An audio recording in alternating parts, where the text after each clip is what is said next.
Hi friends, welcome back to my channel. ഇന്ന് ഞാൻ വന്നിട്ടുള്ളത് നമുക്ക് വളരെ പെട്ടെന്ന് തന്നെ തയ്യാറാക്കിയെടുക്കാൻ പറ്റുന്ന ഒരു കറിയുടെ റെസിപ്പി ആയിട്ടാണ്. ഇതൊരു മീൻ കറിയാണ്. പക്ഷെ സാധാരണ നമ്മൾ ഉച്ചയ്ക്കല്ല ഈ ഒരു മീൻ കറി ഉപയോഗിക്കുന്നത്.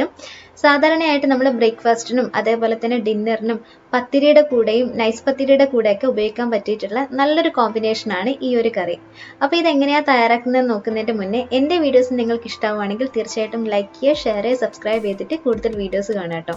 അപ്പോൾ ഈ ഒരു കറിയുടെ കോമ്പിനേഷൻ എന്ന് പറയുന്നത് പത്തിരിക്കാണ്. പത്തിരി, നൈസ് പത്തിരി, അതായത് അരിയുടെ വിഭവങ്ങളാണ് ഇതിൻ്റെ ഒരു കോമ്പിനേഷൻ. അപ്പോൾ നമുക്കിത് എങ്ങനെയാണ് തയ്യാറാക്കുന്നത് നോക്കാം. അപ്പം ഞാനിവിടെ ഉള്ളി, തക്കാളി, അതേപോലെ തന്നെ പച്ചമുളക് ഇതൊക്കെ കട്ട് ചെയ്ത് വെച്ചിട്ടുണ്ട്. ഉള്ളി നീളത്തിലാണ് അരിയേണ്ടത്. അതുപോലെ തന്നെ ഞാനിവിടെ എടുത്തിരിക്കുന്ന ചെമ്മീനാണ്, അത് നന്നായിട്ട് ക്ലീൻ ചെയ്ത് വെച്ചിട്ടുണ്ട്. ഇനി ഒരു കടായി അടുപ്പത്തോട്ട് വെച്ചിട്ട് കടായി നന്നായിട്ട് ചൂടായി വരുന്ന സമയത്ത് നമുക്ക് അതിലോട്ടേക്ക് ഏകദേശം ഒരു 2 ടേബിൾ സ്പൂണോളം ഓയിൽ ഒഴിച്ചു കൊടുക്കാം. വെളിച്ചെണ്ണയാണെങ്കിൽ കൂടുതൽ ടേസ്റ്റ് ഉണ്ടാവും. ഓയിൽ നന്നായിട്ട് ചൂടായി വരുന്ന സമയത്ത് അതിലോട്ടേക്ക് ഈ ഒരു സവാളയാണ് ഞാൻ ചേർത്ത് കൊടുക്കുന്നത്. ഏകദേശം ഇതൊരു 1.5 സവാളയുണ്ട്. അത് നമുക്ക് നന്നായിട്ടൊന്ന് വഴറ്റിയെടുക്കാം. ഈ ഒരു സവാള ചെറുതായിട്ടൊന്ന് കളർ മാറി വരുന്ന സമയത്ത് നമുക്ക് ബാക്കിയുള്ള ഇൻഗ്രീഡിയൻറ്റും കൂടെ ചേർത്ത് കൊടുക്കാം. സവാള പെട്ടെന്ന് തന്നെ വഴണ്ടി കിട്ടാൻ വേണ്ടിയിട്ട് ഉപ്പ് നേരത്തെ തന്നെ ചേർക്കാവുന്നതാണ്. അപ്പോൾ ഇത് നന്നായിട്ട് വഴറ്റി കൊടുക്കുക. അതിനുശേഷം നമുക്ക് ഇതിലോട്ടേക്ക് പച്ചമുളകും തക്കാളിയും കൂടെ ചേർത്ത് കൊടുക്കാവുന്നതാണ്. പച്ചമുളക് നമ്മുടെ എരിവിനനുസരിച്ചിട്ട് ചേർക്കാം. ഞാൻ തക്കാളി ഇവിടെ ഏകദേശം ഒരു 1.5 തക്കാളിയാണ് എടുത്തിട്ടുള്ളത്. ഇനി ഇതിലോട്ടേക്ക് ഞാൻ ചേർക്കുന്നത് കുറച്ച് കറിവേപ്പിലയാണ്. അത് നമ്മുടെ ഇഷ്ടത്തിനനുസരിച്ചിട്ട് എത്ര വേണമെങ്കിലും ചേർത്ത് കൊടുക്കാം. അപ്പോൾ ഇതെല്ലാം കൂടെ നന്നായിട്ടൊന്ന് വഴറ്റി കൊടുത്തതിന് ശേഷം നമുക്ക് ഇതിലോട്ടേക്ക് നമ്മൾ ക്ലീൻ ചെയ്ത് വെച്ചിരിക്കുന്ന ചെമ്മീൻ ഇതിലോട്ടേക്ക് ചേർത്ത് കൊടുക്കാം.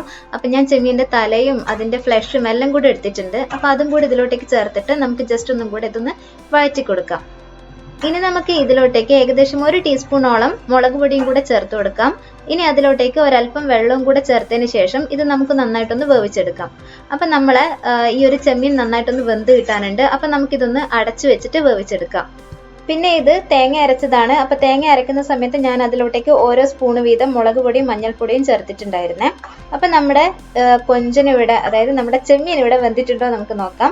നന്നായിട്ട് വെന്ത് വന്നു കഴിഞ്ഞാൽ നമുക്ക് അതിലോട്ടേക്ക് ഈ അരച്ച തേങ്ങ ചേർത്ത് കൊടുക്കാം. നമ്മുടെ ക്വാണ്ടിറ്റിക്ക് അനുസരിച്ചിട്ട് നമുക്ക് ചേർത്ത് കൊടുക്കാവുന്നതാണ്.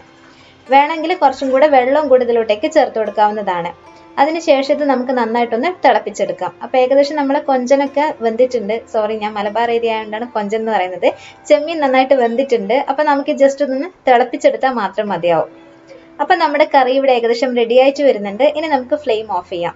പിന്നെ ഈ ഒരു കറീൻ്റെ പ്രത്യേകത എന്ന് പറയുന്നത് ഇതിന് എരിവ് വളരെ കുറവായിരിക്കും. നമ്മൾ സ്റ്റൂ ഒക്കെ ഉണ്ടല്ലോ, അതേപോലത്തുള്ള ഒരു കറിയാണ് ഇത്.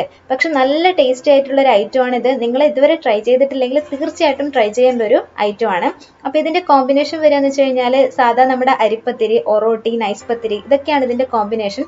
പക്ഷെ ഞങ്ങളിവിടെ പൂരി, അതേപോലെ തന്നെ ചപ്പാത്തി ഇതിനൊക്കെ ഉപയോഗിക്കാറുണ്ട്. പക്ഷെ കിടുവായിട്ടുള്ള ഐറ്റമാണ്. നിങ്ങൾ എന്തായാലും ഒരിക്കലെങ്കിലും ഇതൊന്ന് ട്രൈ ചെയ്ത് നോക്കുക. ഈ ഒരു ചെമ്മീന് പകരം നമുക്ക് വേണമെങ്കിൽ ഏത് ഫിഷ് ഉപയോഗിക്കാം, മത്തി ഉപയോഗിക്കാം, മൈല ഉപയോഗിക്കാം. ഏത് ഫിഷും ഈ ഒരു ചെമ്മീന് പകരം നമുക്ക് ഉപയോഗിക്കാവുന്നതാണ്.